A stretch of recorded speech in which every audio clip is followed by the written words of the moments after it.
from the morning until now, and she tarried a little in the house. Then said Boaz unto Ruth, Harborest thou not, my daughter? Go not to glean in another field, neither go from hence, but abide here fast. I shall keep fast of my young men until they have ended all my harvest. And Naomi said unto Ruth, her daughter-in-law, It is good, my daughter, that thou go out with his maidens, and they met thee not in other field. Kumbaga, wag na siyang pumunta sa ibang field. So she kept her fast by the maidens of Boaz to glean unto the end of the barley harvest and of wheat harvest, and dwelt with her mother-in-law. To God be the glory for those words. Let us scrutinize the words that God has given to us from 1 to 23. Medyo mahaba-haba siya, pero this whole chapter of Ruth is really the story of Ruth and Naomi when Ruth got widowed. Ito kasi si Naomi, Elimelech they were originally from Bethlehem, around Bethlehem area of Judah. Lumipat sila, nag-famine, lumipat sila sa Moab. Kasi famine eh. So binitbit siya ng asawa niya na, ang bitbit ni Elimelech nung nag-move sila sa Moab, si Naomi yung asawa niya at yung dalawang anak. Ito na yung time na nakabalik na si Ruth, na pinili na ni Ruth na sumama si Naomi. Nakarating na sila sa, they already arrived in Bethlehem area. It was in Bethlehem area. Umalis na sila sa Moab. So si Ruth is a Moabite woman. But si Naomi is an Israelite. Ano siya? Sa Bethlehem siya galing. Ano ba siya? Basta Israelite woman siya. Siya yung wife ni Elimelech, widow. So dalawa silang widow, si Naomi and Ruth. Ruth is a childless widow. And she chose to be with her mother-in-law. So gaano ka, strong personality. To choose her mother-in-law without knowing even where to go. Pareho silang dalawa eh. They are widows, they're women. Can you imagine, di ba? Pag mga babae dito, sobrang helpless. And then here comes na inintroduce itong third character of the story, Boaz, respectable, worthy man.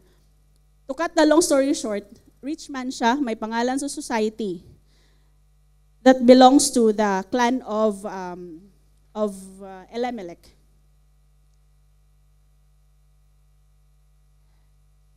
In verses 1 to 7, the Ruth begins to glean. Now we have to know what is gleaning. It's a very deep word. Para siyang idiomatic expression. For me, it's like but there is a symbol behind it. Picking the leftover grains from the newly harvested field. It is the oldest welfare system because God forbid the owner to glean their own field. It is a heavenly charity left for the poor to glean and have something to eat.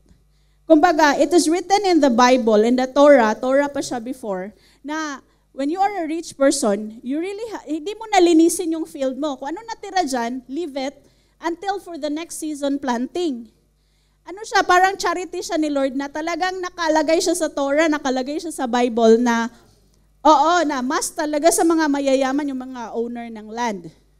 So, bakit ko in-emphasize yung gleaning? When Ruth said to her mother-in-law na pupunta ako mag-glean, andun yung submission and humbleness.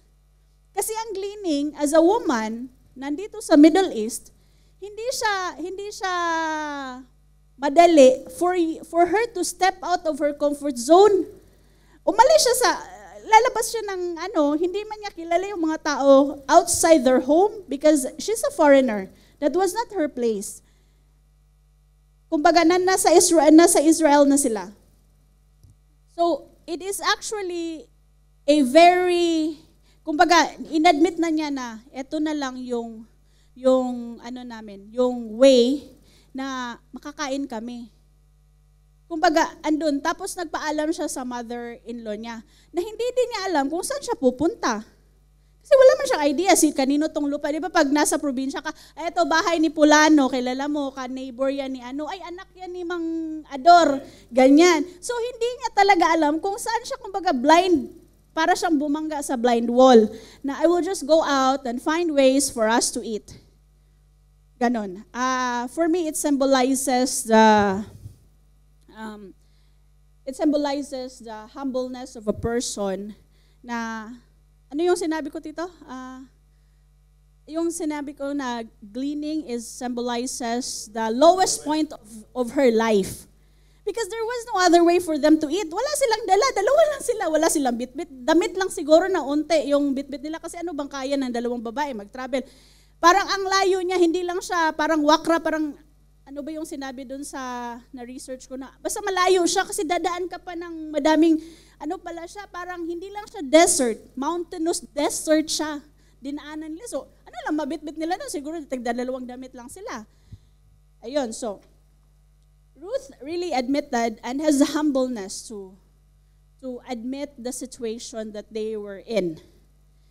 And then in continues, let's go to verse 8 to 17. There was Boaz meets, this is the time when Boaz meets Ruth. He asked his people and approached Ruth in a kind manner. Kumbaga, sa dami-dami ng workers niya, na-notice pa niya si Ruth. Maybe, of course, because she's a foreigner. He doesn't know this woman. Kaya siguro nag-stand out siya. Pero in a way, kind siya. Diba? It's so amazing that someone doesn't know this person and you are so kind na alta sosyedad ka sa society, no? Kumbaga, Boaz is not an ordinary man. He is asyendero sa pagkakaano natin. Sino ba ang nakikipag-usap dito? Mabilang lang sa kamay natin ang employer na nakikipag-usap sa employee. Diba? So, andun yung, kung nakikita ko dito, mabait na tao talaga si Boaz, by nature. He even told his men not to lay hands on Ruth. Bakit niya bakit niya ipoprotect si Ruth? Diba? Kumbaga, bakit mo protektahan ng tao na hindi mo kilala? So, may talagang divine intervention on this way, di ba? Makikita mo, there is a divine intervention. He gave her permission to glean on his field and to even drink the water that have been drawn from his workers. I've come to know that in the Middle East, it's not allowed for a woman to eat with a man. I've experienced that na sa tagal ko dito na nag-eat, di ba may tawag silang iftar, hindi ka allowed pumunta doon, makishare doon sa mga lalaki. Lalaki, bigyan kayo ng food ng mga sa area, doon kayo kakain. Ganon ang culture nila dito. Pero ganon ka mabait si Boaz na sinabihan niya si Ruth na, you can join my men to drink from that water na inigib nila for themselves. God used Boaz to be the blessing to both the widow, Naomi and Ruth. He was the Redeemer. Bakit ko tinawag na Redeemer? Redeemer, parang sinabi natin na, di ba, parang si Lord lang yung Redeemer namin. Na ano siya dito na Redeemer? Because Ruth and Naomi is really in their lowest point. Kung pabayaan mo sila na, kumbaga, di ba ganun ka-great si Lord na andun yung faith nilang dalawa na babalik doon sa lugar na yun, na alam nila, iti-take care sila ng Panginoon. Di ba? And God uses those people that are influential in the society even without knowing it. Sino bang alam ba ni Ruth na buhay pa si Boaz? Kasi nung umalis si Ruth at si Elimelech doon sa lugar na yun, famine yun. Pero pinakita ni Lord nung bumalik si Ruth doon si Naomi at si Elimelech nung umalis sila doon with their two sons, it was famine, 'di ba? So God showed Naomi na even in the middle of famine, God takes care of His people. Kasi pagbalik niya doon sa Bethlehem, nakita pa niya na, pobre man to dati kasi wala nga kinakain. Kaya nga umalis kami sa lugar na to. Pagbalik niya, asyendero na. Respectable man na yung lineage ni Elimelech. So, ganun ka-amazing yung nakita ni Naomi when she went back to that place. Ito yung gusto ko ma-emphasize. May ano pa pala, may 18 to 23. Right. Next. Hindi siya gumagana. Ayun. Ruth tells Naomi about Boaz. So, Ruth returns home with a large quantity of barley.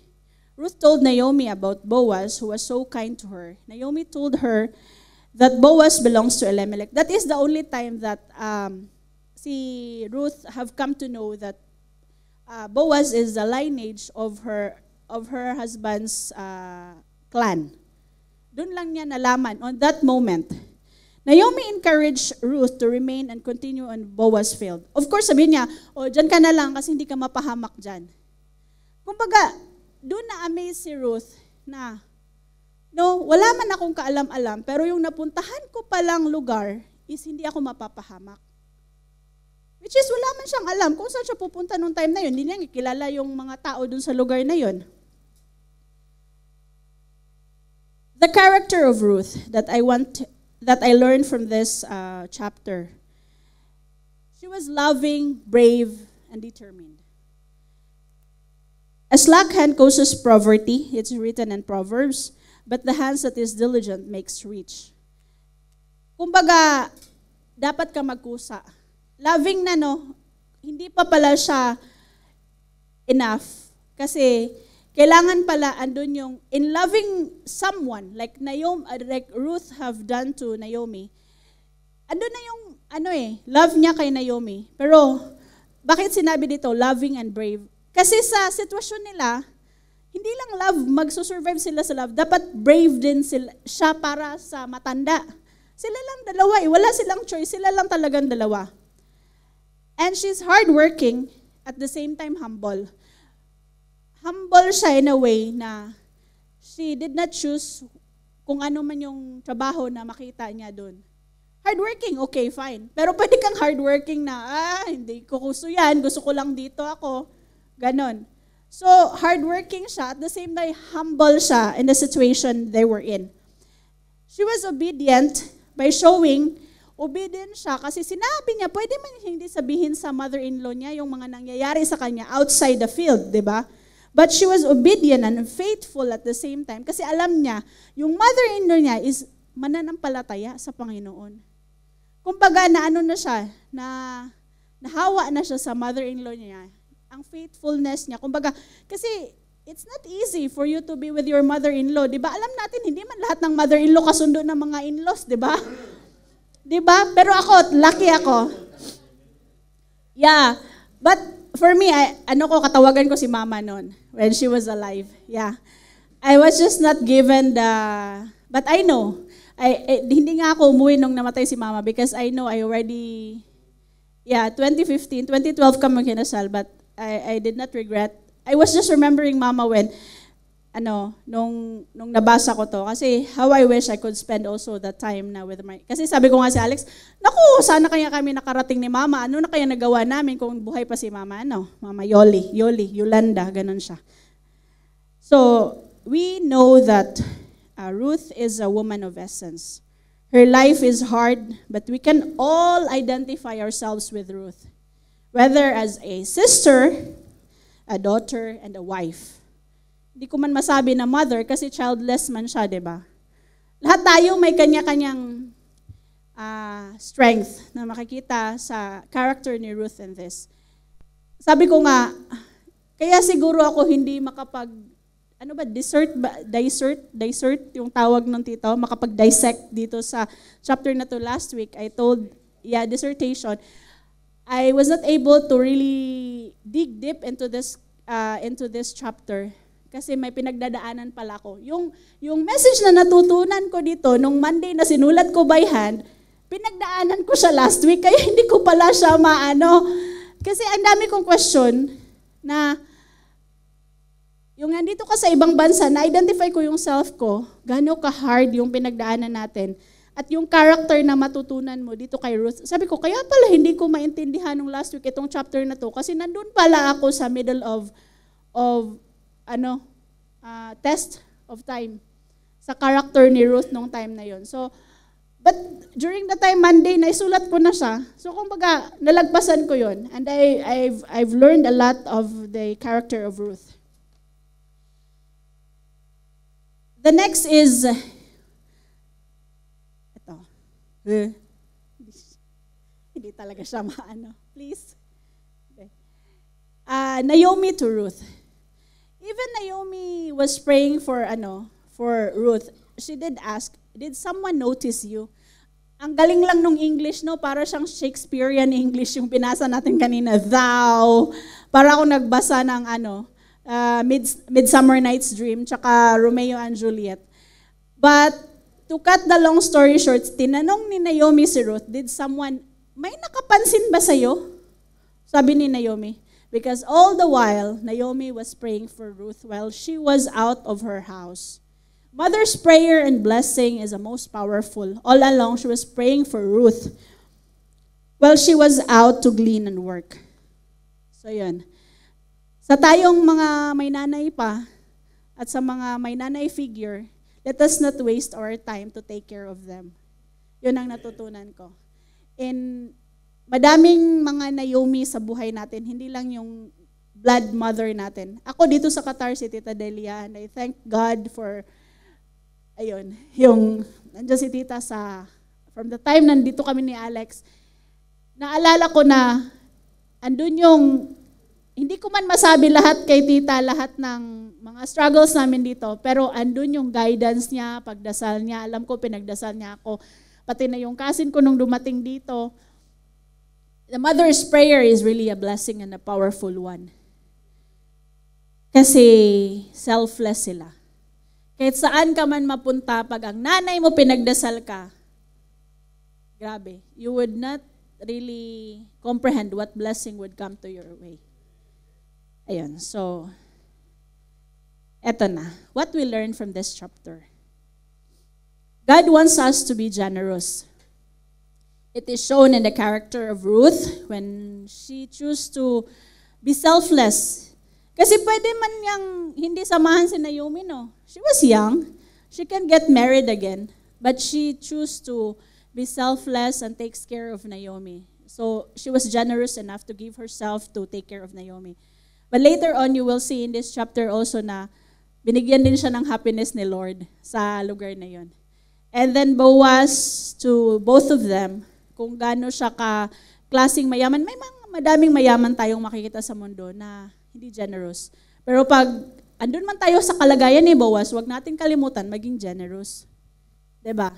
So, really, ang Panginoon pa doon sa Torah, sa old written Bible in Greek ba yung language nun, Tito? Or it is already written now, we have to be generous. Iwanan natin yung mga tira-tira natin para for other people, or may sobra, bigay mo. God wants us, number 2, God wants us to be humble with prestige. Naalala ko nung pumunta ako dito, diba Pilipino tayo, pag utusan tayo ng mga, di natin alam, sometimes hindi natin alam na mas mababa pala sa posisyon natin, inutusan tayo. Pilipino, masunurin, sumusunod naman. Dito kung susundin ko, maging cleaner ako, maging electrician, maging computer technician, lahat na pwedeng gawin. Pero, ba't ko sinasabi, be humble with prestige? Because you have the asset that you know for yourself. Like, Ruth, she knows that she can glean, and she's, but she chose to work. She was not just there na magantay ng pro bono, ganyan. Andun yung, prestige niya, pinintain niya yung self, worthiness. Yun yung other word for prestige, self-worth. Meaning to live in dignity for ourselves with God.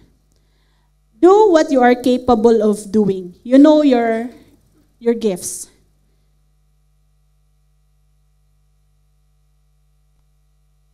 Number 3, please.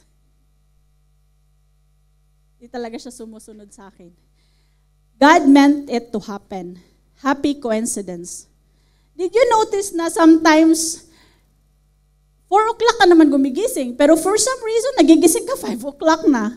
Those are the happy coincidence of our lives. Hindi mo pala alam na, kaya pala pinagising ka ni Lord ng 5 o'clock instead of 4 o'clock kasi may aksidente doon sa unahan, nahuli ka sa aksidente kaya hindi ka nasali.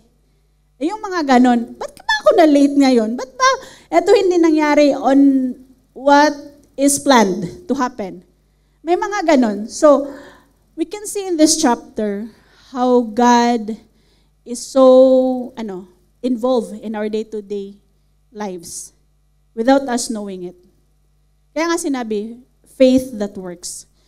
Basta we just have to trust God and i-maintain natin yung relationship natin sa Kanya. Sometimes we don't even know what will happen in the next minute and the next hour. He knows every details of our lives. He is more than involved in our daily life's decision, even when we realize. Kaya nga sabi ko kanina, tapos na yung message natin sinamarize na ni Ate Michelle tsaka ni Kuya Marvin. Diba? Tapos na. Pati Ate Maan, Ate May. Tapos na. Doon ko nakita gano'n ka na connect. Diba? Hindi ko nga alam to, hindi ko pa nga ito ma-interpret last week Pero may pala si Lord. Doon ko talaga nakita na beyond our realization, beyond our comprehension, God is just giving us the supervision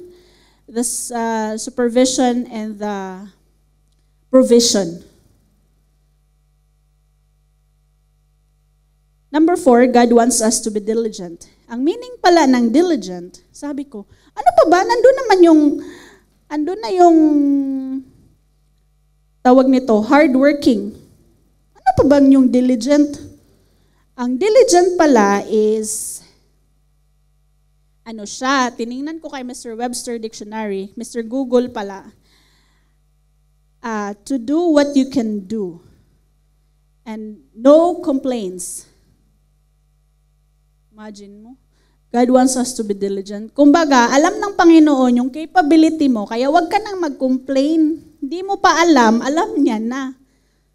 After all, He created you. He created the world. He knows your potential. Ayun. To pursue the higher goal. Pwede naman si Ruth na kasi sa society na nandoon sila ni Naomi, pwede naman silang bigyan na lang ng mga neighbor, di ba? Kasi alam nila, kilala si Naomi, winelcome pa nga siya sa alam ng mga tao. Kaya nga nalaman ni Boaz na dumating na sila sa lugar na yun. Kasi maliit lang yung society na yun. Parang patulad ng, oy, apo pala to ni Pulano na ng ibang bansa, bumalik dito. Ganon, di ba, sa probinsya. Ganon yung nangyari kay Naomi at Ruth. Hindi alam ni Naomi na hindi sila magugutom, pero they chose to pursue a higher goal for themselves. Ito yung na-realize ko. Every time natatayo ako dito, ito yung ending ng ng message ko. Trust the process. He has the blueprint of our lives. Trust God. Yan ang favorite ko. Parang blueprint, naisip ko kasi parang dati kasi ang hirap-hirap i-comprehend ng mga mathematics na yan. Lalo na yung blueprint. So parang feeling ko, pag blueprint ng buhay ko, yun yung, hindi pa siya natayo na bahay, yun yung plano, di ba? So kaya, na-realize ko, sabi ko, ba't na naman ako umabot dito sa, He has the blueprint of our lives. But really, God has a blueprint of our life. We just have to trust the process. To God be the glory. At before ko end, kakanta ako. Yes. Kakanta ako. Asa na ba si... Hindi. Dito na. YouTube na ako. Ayan. Favorite, Ito na. Let us sing together na lang. Trust His heart. This was when I was diagnosed with severe depression in 2005. I went through a therapy for 2 years, and then this was all along my favorite song with my friends in Dumaguete.